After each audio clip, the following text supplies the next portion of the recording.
Danny Gagnon, le 22 février 2022.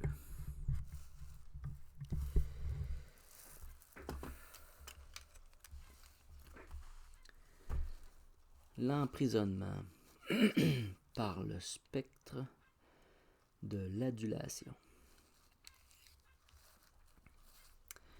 Pour commencer cette vidéo, je vais commencer par montrer une photo. J'ai fait une sculpture quand j'avais à peu près 19-20 ans, puis c'était sur quelque chose que j'ai vécu à ce moment-là. Puis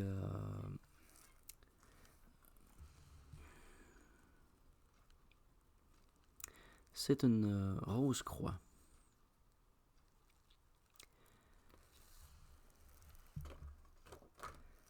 Les Essaniens ont fait une vidéo sur la rose croix.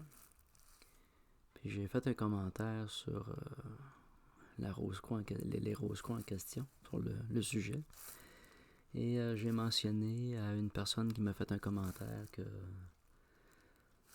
l'espèce de relation ou de lien que j'avais avec la rose croix comme ça, puis d'un ressenti intérieur, d'une vie passée. Donc, c'est un peu ce que je voulais y montrer. Maintenant, cette vidéo est une suite en rapport avec le cri du cœur d'Olivier, la vidéo précédente. Puis je me suis levé à matin avec ça. Je me suis levé avec une drôle d'idée qui est: et si Olivier n'était pas mort?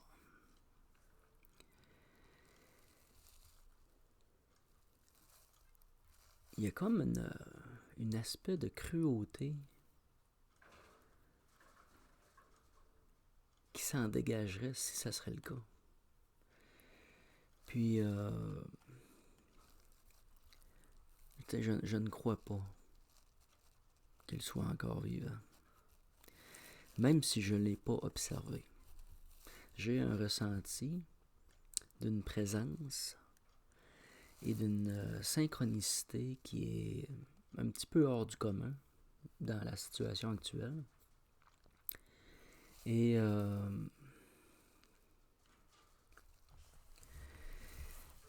c'est comme si je dirais que c'est comme si Olivier, ou qu'il y aurait eu un incendie. Et dans cet incendie, il y a eu un mort. Ça donne l'effet de ça. Ça donne cet effet-là sur les gens. C'est un peu comme si, pour les gens qui étaient proches d'Olivier, c'est un peu comme si une partie d'eux-mêmes serait restée là, à travers cette mort-là. Mais il n'y a pas eu d'incendie.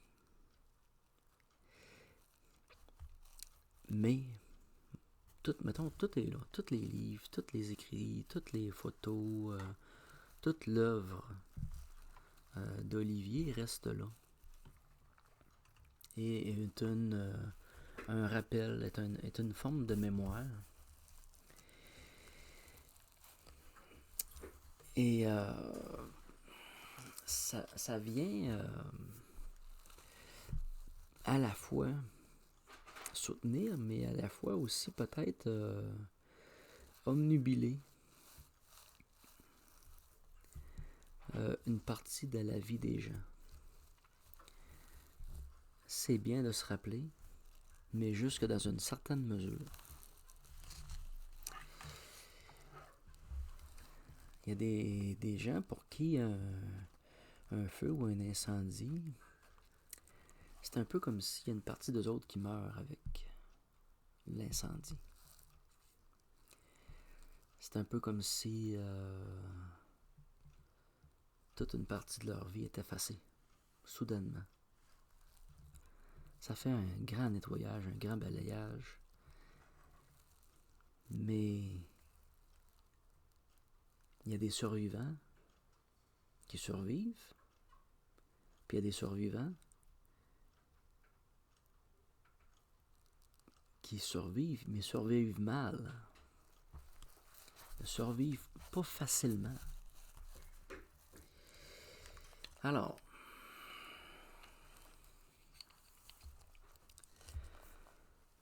premièrement, j'avais pensé commencer ma vidéo avec le passeur vs l'adulation. Parce que l'adulation pour un passeur, c'est un obstacle majeur. Parce que les personnes retiennent la mémoire de la personne adulée. La deuxième mort ne se fait pas. Ce qui devrait aider à une conscience ou un âme à passer, c'est que la deuxième mort survienne. La deuxième mort, c'est lorsque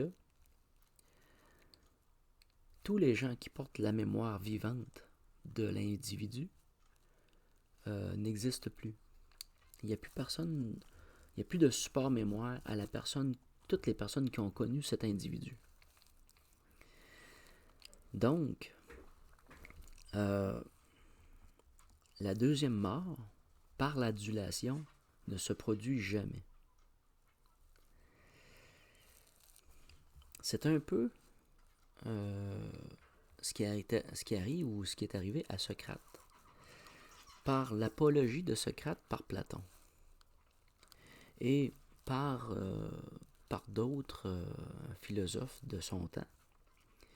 Parce que Socrate lui-même était quelqu'un qui ne laissait aucun écrit. C'était juste du verbal. Un message verbal. Puis en quelque part, les écrits par soit les élèves, d'une certaine façon, de Socrate, viennent comme trahir l'enseignement même de Socrate. Ça me fait penser à plusieurs grands chefs indiens que s'il n'y aurait pas eu l'écriture des Européens, on ne les aurait jamais connus. Mais en vérité aussi, c'est que ces personnes-là ne connaîtront pas la deuxième mort. Qui pour les Premières Nations de ces périodes-là, c'était pas un problème parce que il n'y avait pas d'écrit. Il n'y avait pas d'écrit, donc la deuxième mort était normale, était correcte, tu sais. Alors,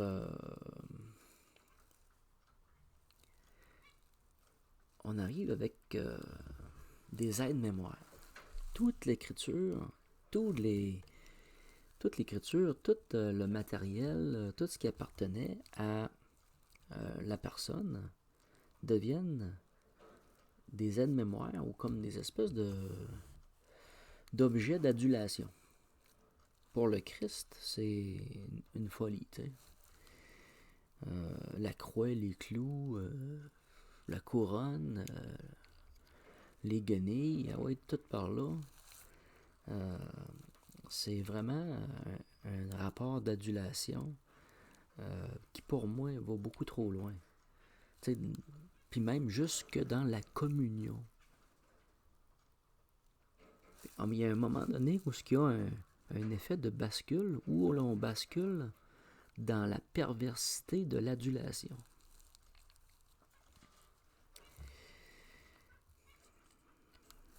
Maintenant, la spiritualité, c'est une exaltation. L'éveil est une exaltation et une transcendance qu'on vit, qu'on peut appeler aussi l'éveil psychédélique.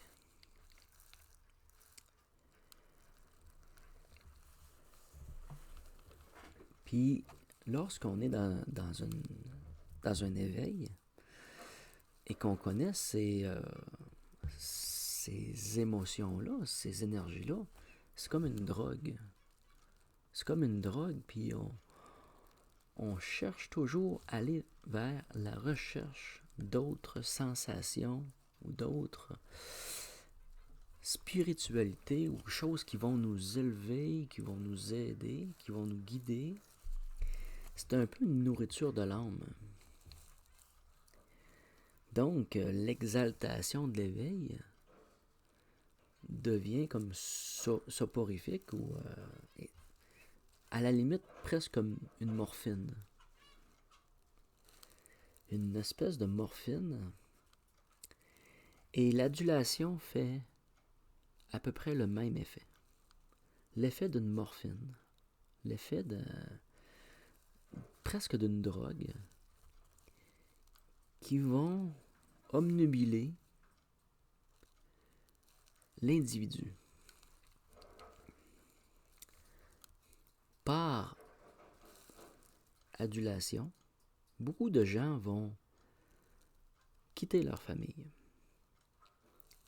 leurs frères, leurs sœurs, leur père, leur mère, ou même que c'est des parents qui perdent leurs enfants dans une certaine dynamique que les enfants quittent pour aller dans des regroupements qu'on va appeler sectaires et qui vont rentrer dans une dynamique d'adulation, dans une philosophie de vie qui va devenir une adulation. Alors, on se perd. On perd nos repères. On perd des fois notre lien familial de proximité. Pour certaines personnes, c'est catégorique. Dans certains temps, dans les années passées, dans les couvents, dans les lieux mettons, les religions, les religieuses, les frères, les sœurs, les moines, les gens consacraient leur vie à des formes d'adulation, des maisons de prière. Puis leur vie cessait d'exister en passant le seuil de la porte de ces places-là. C'est un peu aussi ce qu'on va observer avec la croyance et le gouvernement, que ce soit des rockstars ou que ce soit des gourous ou des personnes qui vont vraiment influencer les gens ou la société, qui vont rentrer dans une adulation.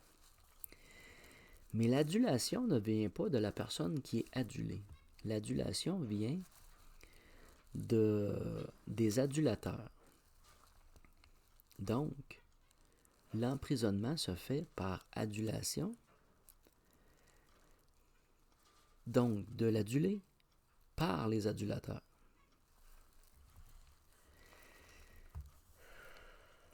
Alors, pour certaines personnes, ils vont aduler la science, ils vont aduler la société actuelle, ils vont porter une certaine forme d'adulation par la croyance à des concepts de vie, des préceptes qu'eux autres croient que c'est une certaine forme de vérité. T'sais. Donc, c'est quelque chose qui est extrêmement personnel. Donc, l'adulation soustrait des individus ou soustrait la vie elle-même. C'est un peu comme une espèce d'emprisonnement des mémoires par adulation. Derrière l'adulation, il y a des énergies. Ces énergies connaissent ce principe. Et ils vont aller dans une dynamique de diriger les gens vers l'adulation. Parce que les gens, par adulation, vont consacrer toute leur vie, toutes leurs énergies à rester dans cette dynamique-là, dans cette addiction-là, Et ça va... ils vont se nourrir jusqu'à leur mort. Ça devient, par effet comme de morphine, un auto-euthanasie. Comme qui s'est passé, et qui n'est pas encore fini, les sœurs qui ont consacré leur vie dans les monastères, et ainsi de suite, pour des causes. Pour des bonnes causes, mais en réalité aussi d'un autre côté, c'est souvent aussi un égrégore. Des fois, à travers l'adulation, il y a un égrégore qui est adulé.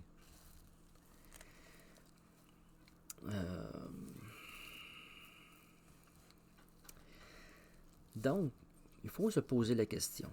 Il faut parfois sortir de soi et s'observer et voir, suis-je dans un état d'adulation ou que je me perds, j'y perds mon énergie et je me perds moi-même. Je vais vous donner un exemple que j'ai vécu. C'est lorsque je suis rentré en contact avec l'arbre séphirotique. Pour moi, l'arbre séphirotique est devenu une maison. À partir du moment où, à un moment donné, j'avais presque tout sorti les énergies derrière tous les anges, puis il en restait quelques-uns. Puis un soir, j'ai fait un rêve. Je rentrais dans une bâtisse qui avait plusieurs étages, qui avait été désertée, mais qui avait été squattée par d'autres énergies. D'autres énergies habitaient ce lieu et était devenu un lieu de...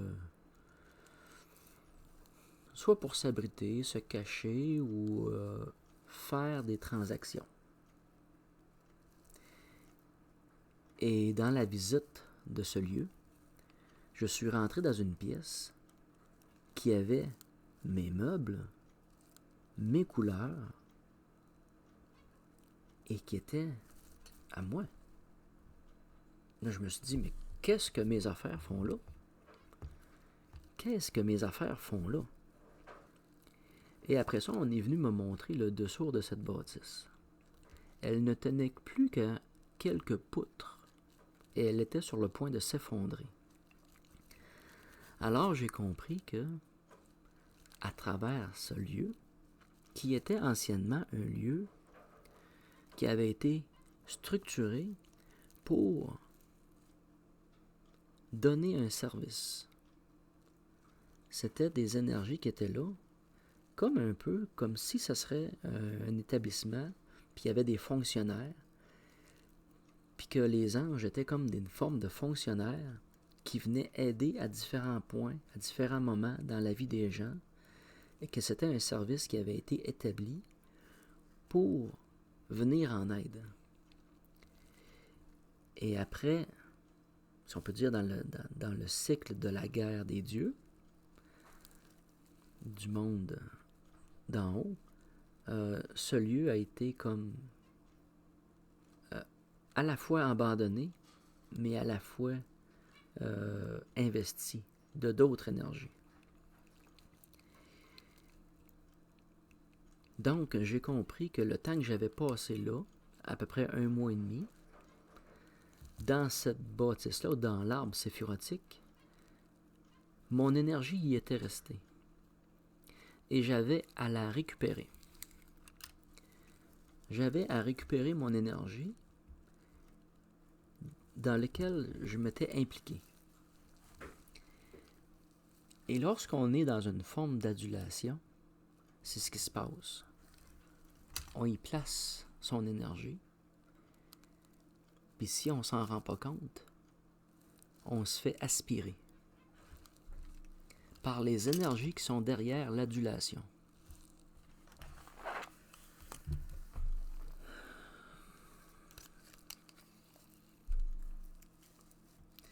Donc, l'emprisonnement des adulés et des adulateurs, donner son énergie à la croyance,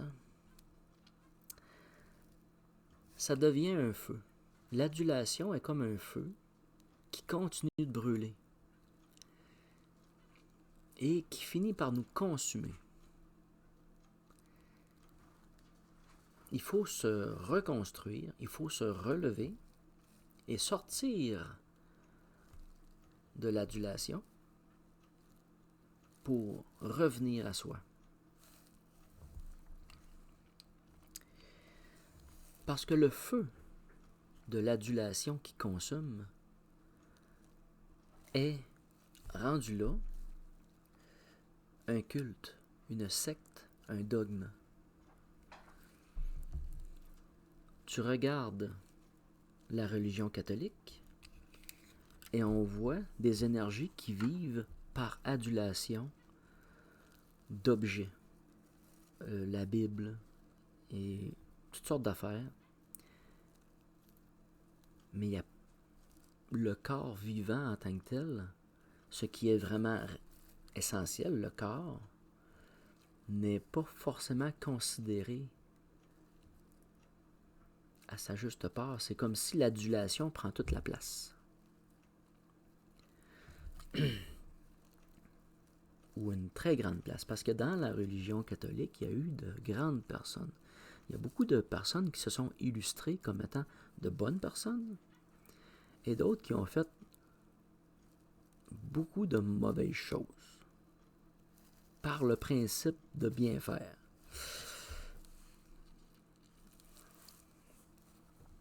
Donc,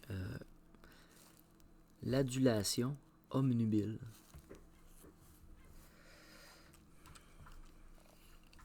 Il faut sortir de soi, s'observer et se poser la question. Sommes-nous omnubilés par adulation? Il faut aller vers une transfiguration.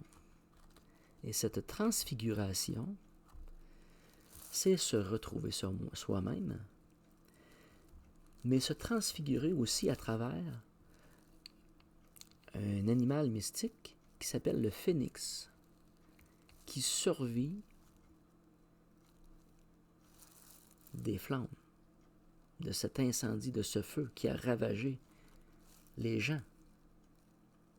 La mort d'une personne est comme un feu, des fois, qui vient nous anéantir en quelque part. Il faut se reprendre en main, se reconstruire. Il faut renaître de ses cendres. Incarner le phénix. Se retrouver, se redresser. Et renaître de ses cendres. Et en quelque part, j'ai parlé tantôt de morphine et d'auto-euthanasie. Il faut apprendre, lorsqu'on est dépendant d'une personne qui est tellement grande, qui nourrit tellement, qui apporte tellement, qu'à partir du moment qu'il n'est plus là, on va continuer à se nourrir à travers sa création, qui se transforme en adulation. Mais il faut sortir de ce cercle vicieux, de cette drogue-là, se retrouver soi-même et se nourrir soi-même.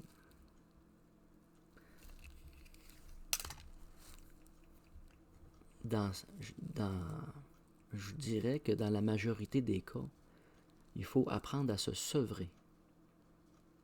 C'est-à-dire de faire une coupure et de tasser ces choses-là, soit de repartir sur un autre pied à zéro, ou vraiment, si on en est capable, la force d'être autodéterminé à s'émanciper et à s'autosuffire.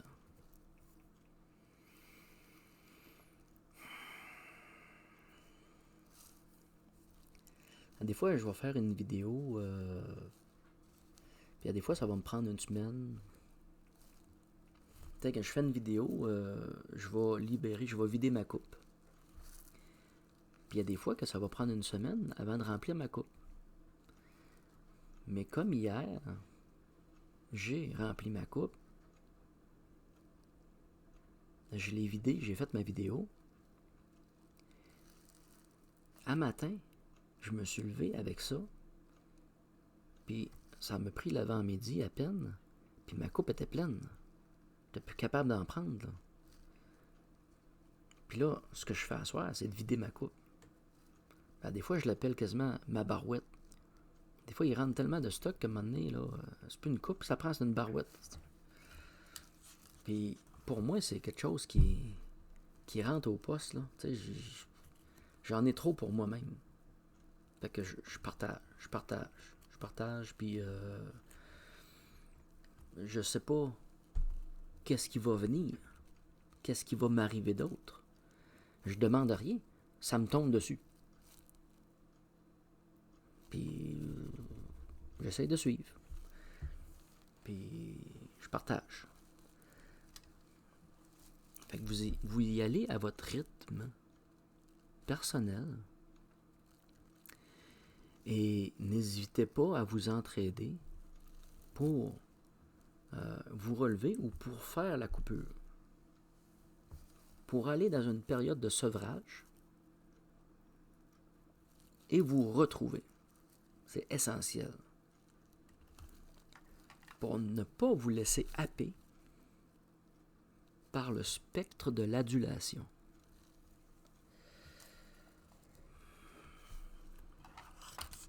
OK.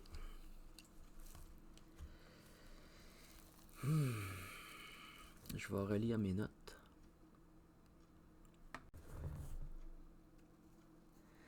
Je vous dirais que j'ai vu quand même plusieurs vidéos d'Olivier. Et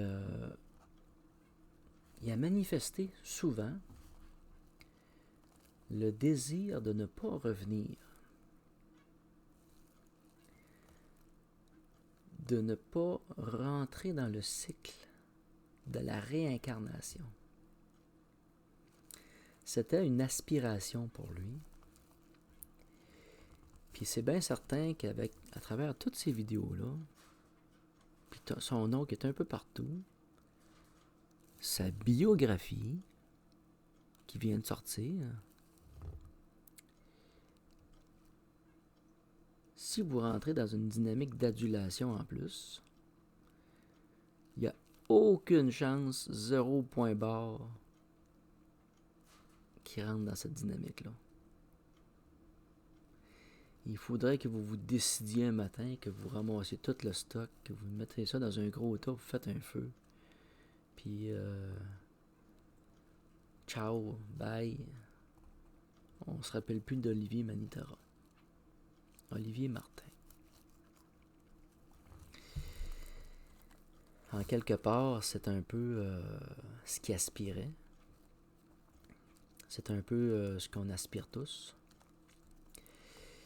Et c'est pas mal plus difficile à faire qu'à vivre. Avec l'écriture, là, puis le système actuel, là, oubliez ça. Là. Mais par simple principe de respect de la philosophie d'Olivier, ne rentrez pas dans ce qui est pervers de l'adulation. Parce que je le ressens comme c'est comme si ce serait lui qui en souffrirait. Le pire cas d'adulation pour moi, c'est la communion du corps et du sang de Jésus. Il n'y a pas pire adulation, perversion que ça. Pour moi, c'est un emprisonnement éternel faite par des millions de personnes de façon répétitive, pour moi, c'est une magie noire. C'est un emprisonnement des âmes. Autant pour l'adulé que les adulateurs. C'est fou de même. C'est fou de même. Quand que je vais rencontrer mettons, des entités à passer, je vais faire la vérification des sépultures. Il y en a qui ont été mangés. Puis là, il faut que je trouve par qui. Puis que je défasse ce lien-là. Et avez-vous pensé?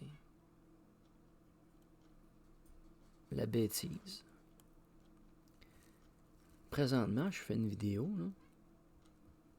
Puis nous sommes en communion. Puis, un aspect de la communion, on va boire. Mais souvent, quand moi je fais ce que je fais, pour m'aider dans ma dynamique, dans mes actions, c'est que je me sers d'un verre d'eau. Je vais prendre le verre d'eau et je vais me servir de l'eau dans ma bouche pour m'aider à me dégager d'énergie qui sont comme venus trop loin en moi. Ils m'ont trop intégré, ils m'ont trop imprégné que j'ai besoin de l'eau pour me désimprégner de cette énergie-là. J'ai besoin de l'eau et du rituel de l'eau dans ma bouche. C'est comme si je prendrais de l'eau dans ma bouche et je fais une prière, puis je me sers de l'eau. Donc, dans une forme de rituel, de communion, c'est pas du vin, c'est pas du sang. Ce qu'on a besoin, c'est de l'eau. Alors, pensez à ça. Et n'hésitez pas à me faire des commentaires. N'hésitez pas à me poser des questions et n'hésitez pas à